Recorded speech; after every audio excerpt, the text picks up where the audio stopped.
Hi, this is Tim of the 1916 Company. Welcome and thanks for logging on. If you love this watch, email me, Team Mosso at the1916company.com for purchase pricing and availability questions concerning this watch.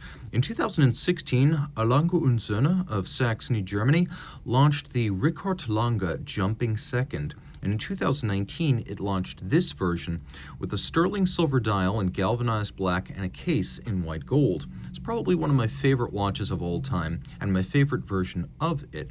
39.9 millimeters in diameter, 10.9 millimeters thick, 47.7 from lug to lug. It has a 20 millimeter spacing between the lugs. We'll throw it on my wrist, which is 16 centimeters in circumference. And the watch is large, but it's not oversized. I would say it wears true to size at almost 40 millimeters in diameter, and it is quite flat, so it'll fit easily under a cuff.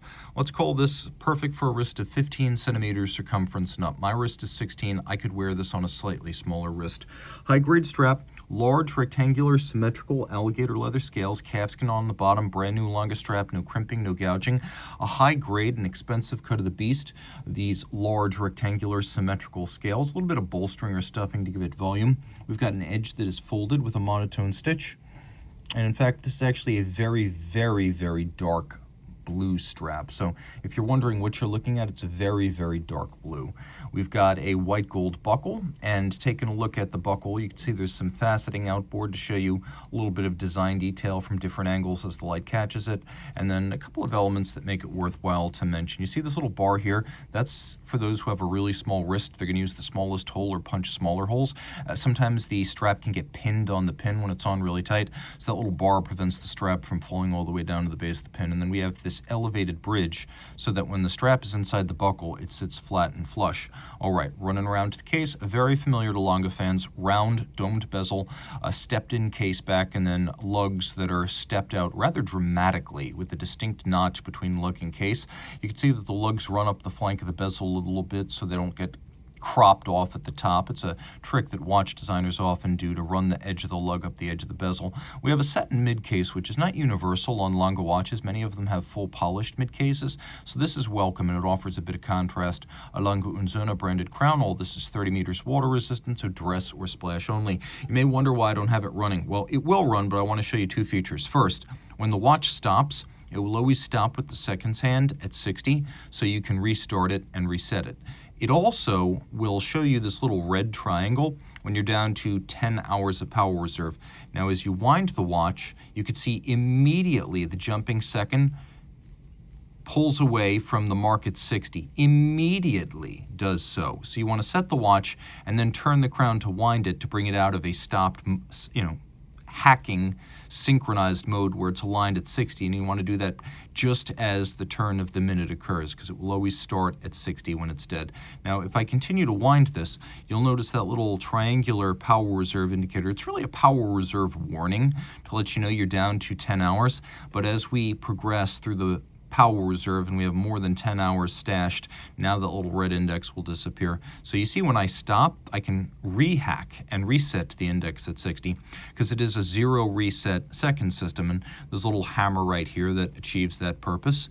And so it's just like a flyback chronograph or the reset trigger of a conventional chronograph. White gold hands, the dial is sterling silver, and it is black galvanized with white and red accents. This is a Seifert scale. It might look like a Venn diagram, but it's actually a Johann Seifert scale, which has historic connections to a Lange Söhne from the 19th century. And once I push the crown back in, it jumps right back into action. Lots to love. Turning it all over now, you can see the movement that makes it all possible. Caliber L094.1, which means Lange. 09 was year they started work on the movement. It was the fourth movement that they worked on that year, and 1 means it's the first revision of that movement. It's a nicely sized caliber, as you can see, 33.6 millimeters. Despite this not being a very large watch, it has a very large movement. Again, the 30-meter resistance to water being splashes or rain exposure only. In terms of elements that are technologically of interest, you can see we have a free-sprung balance with only very small adjustments being made using the swan's neck. Most timing adjustments are performed using these eccentric screws in horizontally opposed pairs for great shock resistance and also precise adjustment. You You can see an overcoil hairspring, which is not a universal feature on Lange watches, giving the watch the ability to keep consistent time in almost any position or orientation on your wrist or on your dresser at night. It's a 3 Hz beat, rated as a 42-hour power reserve. You can see it's adjusted in chronometer-style 5 positions and has a formidable 50 joules. It also features a constant force mechanism, a 1-second remontoire that would do FP Journe proud.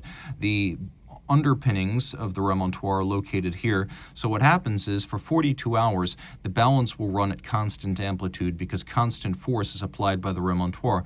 The barrel loads up the remontoire spring, and then the remontoire unloads onto the escapement. So the barrel never drives the escapement directly, allowing the remontoire system to control the flow of force, keep it consistent, maintain constant amplitude, and thus allow this watch to be regulated with extraordinary precision. You can also see here the operation of the quickset mechanism right there. And then we'll take a look at some of the details of decoration. First, German silver bridges and plates. So all this champagne-colored metal is actually nickel copper zinc. German silver is not silver. In the Swiss watchmaking regions, they would call it maillot, and that's what it is. It's a throwback to the pocket watch era, when this was the preferred material for bridges and plates. Freehand engraving on the balance cock, no two exactly alike. Mirror finish on the cover to the escape wheel, the swan's neck regulator. Some of the screws are mirror finished, some of the screws are fire blued. We have stripes or streifen across the bridges. We have mirrored beveling on the edge of the bridges. We have golden chaton cups, which are first pressed with a jewel and then fixed by screws into the bridges and plates. And back in the pocket watch era, that was the way to precisely set a jewel. It wasn't quite possible in most cases to set a jewel directly into a bridge or plate, so this 2-step method was used, and then the cup would be fixed in using screws, and it could be removed for cleaning or repair when necessary. We also have engine turning on the base plate, as you can easily see. There's solarization, or snailing, I guess would be the more precise term, on the substructure bridge for the escapement.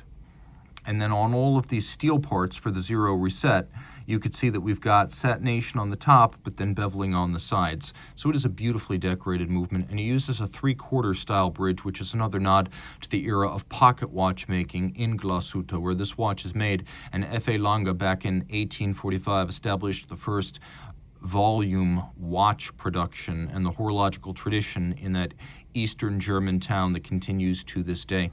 Again, this is a lot of mechanical breakdown for a watch that at face value has just 3 hands and no other complications. Power reserve, deadbeat second, remontoire constant force, 0 reset seconds. It is chock-a-block, and those who know. Reach out to Team Mosso at the 1916company.com for purchase and pricing details.